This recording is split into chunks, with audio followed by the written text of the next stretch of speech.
السلام علیکم ورحمۃ اللہ وبرکاتہ۔ عزیز طلبہ درجہ رابعہ، آئیے پڑھتے ہیں کتاب قطبی۔ وہا ہنا فائدۃ جلیلۃ، اور یہاں پر ایک جلیل عمدہ فائدہ ہے۔ وہ فائدہ کیا ہے یہاں پر؟ تو بیان فرماتے ہیں کہ دیکھیے، ہر علم کی حقیقت و اس کے مسائل ہوتے ہیں۔ کوئی بھی علم ہو، ہم کہتے ہیں کہ زید یعلم النحو، زید نحو جانتا ہے، تو مراد یہ ہے اے یعلم مسائل، یعنی نحو کے مسائل جانتا ہے، یہ مراد ہوتا ہے۔ تو ہر علم کی حقیقت وہ اس کے مسائل ہیں۔ اب شروع فی العلم کا جو مقدمہ ہے، اس کے اندر تمام مسائل کا علم ہوتا نہیں ہے، اس کے اندر تمام مسائل نہیں ہوتے ہیں۔ تو اب یہ دیکھیں کہ ہر علم کی حقیقت اس کے مسائل ہو گئے، کیونکہ پہلے مسائل حاصل ہوتے ہیں، پھر اس کے مقابلے میں نام رکھ دیا جاتا ہے۔ تو اب یہ ہوا کہ کسی بھی علم کی حقیقت اور ماہیت مسائل کے علاوہ کوئی دوسری چیز نہیں ہے، ایک بات۔ پھر دوسری بات یہ ہے کہ علم کی تعریف حد کے اعتبار سے جانیں ہم، تو علم کو حد کے اعتبار سے جاننا، تو اگر تعریف بالحد جانیں گے تو اس کا مطلب ہر علم کی حقیقت اور حد کیا ہے، اس کے مسائل۔ تو آپ کسی بھی علم کی حقیقت جانیں گے، کیونکہ حد کے ذریعے حقیقت جانی جاتی ہے کہ اس کی حقیقت و ماہیت کیا ہے۔ جیسے ہم انسان کی حقیقت جاننا چاہتے ہیں تو اس کی حقیقت میں دیکھیے حیوان ہے اور ناطق ہے، تو حیوان ناطق کو جان لیجئے، انسان کی حقیقت واضح ہو جائے گی۔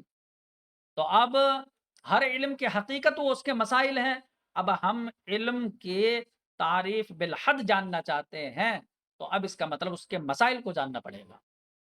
تو یہ ہوا کہ معرفت بالحد، حد کے اعتبار سے معرفت اور تعریف یہ تمام مسائل کے جاننے سے ہی ہوگی، اور شروع فی العلم کے مقدمے میں وہ تمام مسائل کا علم نہیں ہوتا ہے، کیونکہ شروع فی العلم کے مقدمے میں تو جو ہے وہ رسم کے اعتبار سے ہی معرفت ہوتی ہے۔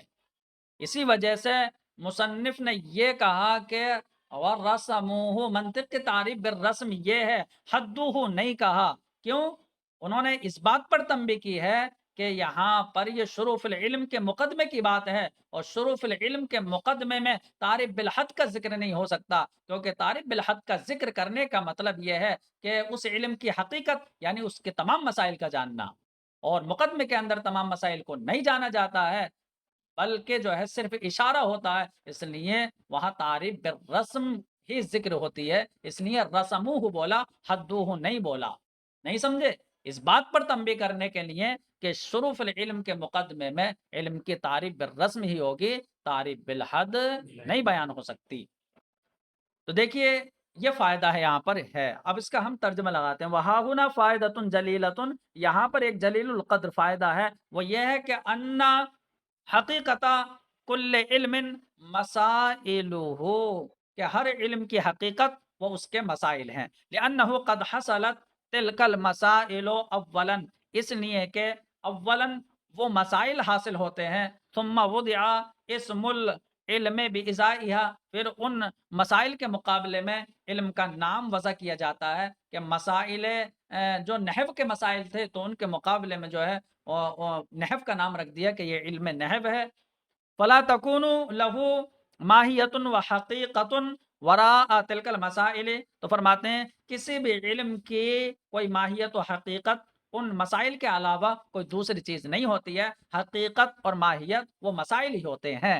فمعرفته بحسب حده وحقیقته لا تحصل الا بالعلم بجميع مسائله، تو اب علم کی معرفت اس کے حد کے اعتبار سے، یعنی علم کی تعریف بالحد، اور تو علم کی معرفت اس کے حد اور حقیقت کے اعتبار سے یہ فرماتے ہیں لا تحصل، یہ حاصل نہیں ہوگی مگر اس علم کے تمام مسائل کو جاننے سے۔ تو علم کی حقیقت تمام مسائل کو جاننے سے ہی حاصل ہوگی۔ ولیس ذالک